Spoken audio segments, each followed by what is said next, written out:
What is up, guys? Welcome back to another video. In this video, I'm going to break down and show you 3 movements that I think are absolutely essential for people to have in their training if you want to improve not just hip range of motion, but hip function, okay? And when it comes to improving hip function, there's 3 key areas that I believe that 99% of people can get massive results by improving and working on. That is rotation at the hips, your ability to load into the back space on your hips, so essentially hinge type movements. And then number 3 is the ability to be able to shift laterally in your hips. These are not the only qualities that we need to train in the hips, but I think if people start with these qualities, then all other aspects of movement at the hips will start to improve, but then you will also get far more return from the other work that you do. Okay, so the first position is a 90-90 position. The reason I love 90-90s is because it's a very accessible way for most people to train external and internal rotation at the hips here. Just the nature of the position kind of puts our hips into a position that a lot of people don't get their hips into in our regular life. So what I like to do to start people off is just open yourself up into this front side hip and then transitioning from one side to the other, nice and controlled, and really just trying to feel that separation between the pelvis and the femurs, okay? Again, you don't need to force this one. It can feel a little nasty on the transition for some people. You don't need to force it. You just need to work and meet yourself where you're at. So if you lean yourself back, it'll take a little bit of pressure off and you just work towards your end range of motion and then keep improving that over time as you move along, as you progress. I always like to get a little pulse, a little bit of activity in this position where I'm driving the shin into the floor and then moving to the other side. That just helps to open up the back space on that front side hip and moving nice and slowly.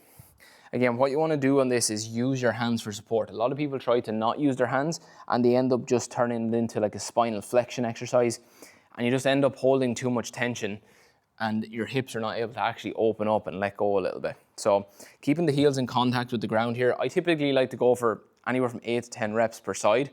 Really just feeling out the movement, spending a little bit longer here if I need to, and then also moving into this backside. One last final tip I would give on this is pressure and tension is your friend here, so long as we do it with the right intent, okay?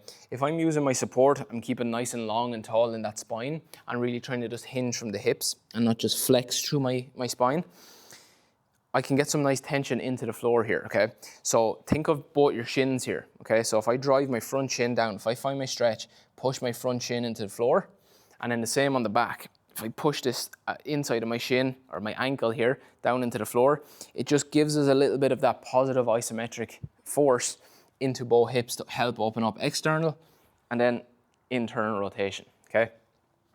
Again, just working with some nice control here. That's a really nice way to mobilize and start opening up some rotational space in the hips at a very basic ground level. Second movement we're going to go into then is a single leg hinge, and we're going to do this with an ipsilateral, which means same side load, okay? So you're going to grab a dumbbell for this. Again, start light. You want to focus on proper intent and proper technique and awareness on this.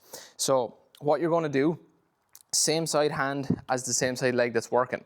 I'm going to balance on my single leg. I'm going to get a slight bend in my knee to shift the weight forward into my midfoot.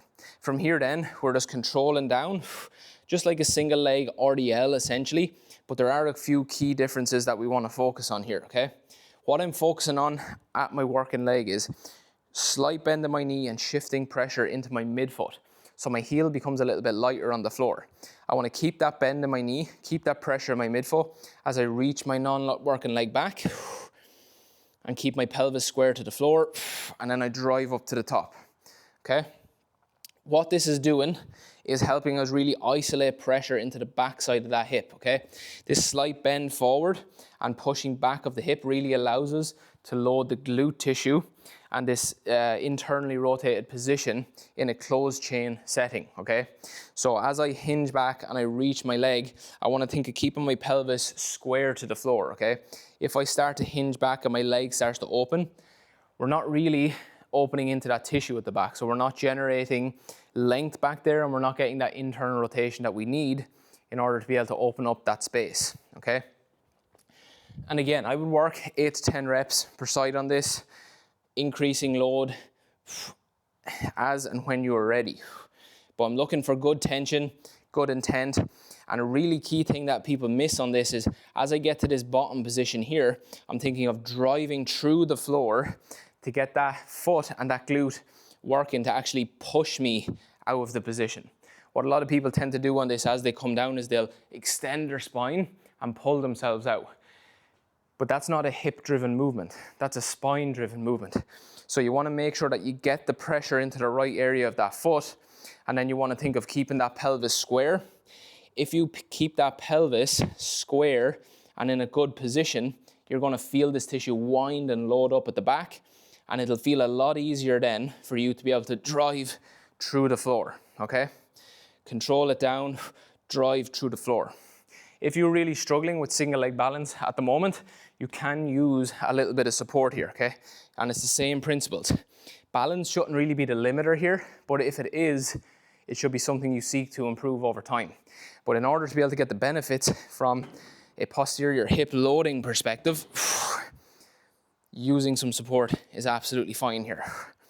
Again, pressure stays forward as I send my hip back, drive through the floor, proper intention through that foot. That's going to be the key on this one, to really wind up and load and lengthen that tissue at the back, and then to be able to express that as you move into hip extension. And then our third and final movement to train this lateral ability in our hip is going to be with lateral switches, okay? You can use a kettlebell or a dumbbell for this. Personally, I prefer a kettlebell, but because we've been using a dumbbell in our other exercise here, it's just going to make it a little bit easier for you to be able to make sure you're hitting everything in this video to train your hips in the way that we want. So for this, what you want to do is set up with the feet slightly wider than hip width. You don't want to go too wide here, because if you do, you're going to block your ability to get across into that hip. So a little bit wider than hip width, but you want just enough width that you can get your pelvis across on top of that foot. If I throw my leg too wide to start, I can't actually shift my weight onto that side.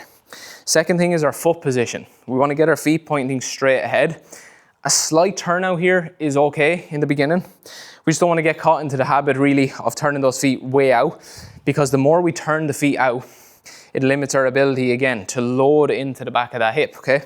Just have a look. If I turn my feet out in this position and then I try sit myself across into my hip, it's very hard. The foot being turned out actually pushes me forward more. If I lunge across, I'm going to be more inclined to sit into my knee and into my quad rather than back into my hip. That becomes a lot harder. Whereas if I square those feet up, now I can actually get in and load this outside line and sit into that back space on the hip and really generate that internal rotation that we want and get those glutes doing all the work.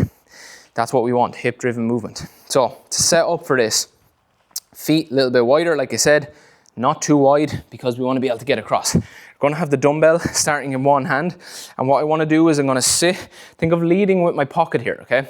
I sit across, and I want to get my hip, my knee, all stacked over that foot there, okay? And then I'm just going to find my rhythm. I can come up and come down and drop into that hip. Again, leading, or my intent is to lead with my pockets here. Think of your back pocket, you're leading with that. And the main motion we're looking for is hips go across, okay? We don't want to get caught into just rotating through the spine and our hips staying in the middle. Hips get across, hips get across. You want to feel that pressure load down into that foot. Again, sensing pressure in that midfoot. We don't want to be too heavy on the heels here. Heels are in contact, but they stay light on the ground. One thing I like to do with my opposite side or non-working hand is kind of reach it up slightly to the wall behind. That helps pull me into that side a little bit more. Okay, you can come in, bounce in and out, or as you progress, you can stay a little bit lower in the hip and just think of this back and forth in the hip. Either way, both work well, but sometimes pushing out and dropping in is a really nice way to learn that transition and learn that loading into the hip, okay? Show from the side. Again, the primary motion here is a hinge. We're not squatting and we're trying not to round too much. I'm sitting back into my hip. So again, sit into that back pocket. Nice strong chest, subtle rotation, but so long as that hip gets across on top of that foot. You want to feel pressure move towards the outside edge of that foot, but staying grounded as well through the ball of the big toe. Again, we can come up, drive up and out, stay in the pressure, keep the hips back. You'll notice that I'm not thrusting my hip out on each motion. I'm staying back. I'm staying in this hinge, or I can do my hovers. Again, start with a load that's going to best suit you.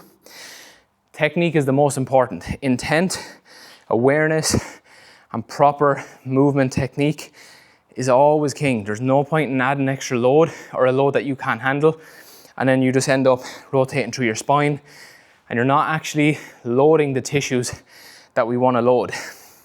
It's the biggest mistake I see people make in training, in strength and conditioning, and just in exercise in general, is they do movements because they're focusing on their squat or their lateral hinge or their chin up, but they're not focusing on what they're actually feeling in those movements. You need to become more aware of where are you feeling tension, what areas, what tissues are you stressing, what areas are you actually loading into, because your tissues don't respond to a chin up or a hinge, they respond to load. And where you put load and what tissues experience load, that all just comes back to awareness and practicing that and opening up that space. So that's what's most important there on that one. So there you have it. That's our 3 exercises that work on 3 what I consider to be essential abilities for proper hip function and opening up hip range of motion. For us here, and for me at Ancestral Athlete, function always comes first. We need to be able to move our body and our anatomy in the way that it likes to move. I'm not going to say designed to, because there is no one way, but we need to master basic movement patterns before we really worry about how much range can I get, okay? What typically happens is range of motion comes as a byproduct of improving function and optimizing our biomechanics and our movement patterns. And there's a lot of reasons as to why that is that I can't really go into today. That's for a separate video. But the 3 abilities that we worked on today were hip rotation. We started with our 90-90 on the ground and our transitions, prising ourselves into our hip a little bit, creating some isometric tension into the floor. Second then was our hinge pattern. Hinging is essential. If your hips cannot hinge, do not worry about trying to master anything else. You need to master your hinge first. That's what gives you access to your glutes, the back space in your hip. It decompresses that hip joint and gives it the room it needs to move. And that's essentially what allows you to access hip-driven movement. And then lastly, the third aspect that we worked on was our lateral shifting of our hip, our ability to get that pelvis across from side to side, load into one leg, get across, get to the other. That's essential not just for an athletic standpoint or in an athletic setting where we might have to change direction, but for walking and running in general. When we walk, we need to be able to shift side to side. It's obviously not in the same context or in the exact same range of motion, let's say, as the movement we did, but the principle of shifting the hip, of being able to load in, generate that internal rotation space, and then push ourselves out using our external rotation, getting ourselves back to the other side. So I hope you enjoyed this video, guys. Let me know in the comments below how you found these movements. Let me know what your experience has been like with some of these if you've done them in the past, and just let me know if this has helped, because I think these are really 3 key essentials, and it's what we work on with all our clients. It's what we target within our strength training programs and our mobility programs. So yeah, go get after it. Get the hips moving, get them optimized in terms of function, and that will really change how your entire body moves, not just your hips. So that's it for today. Chat to you very soon. All the best.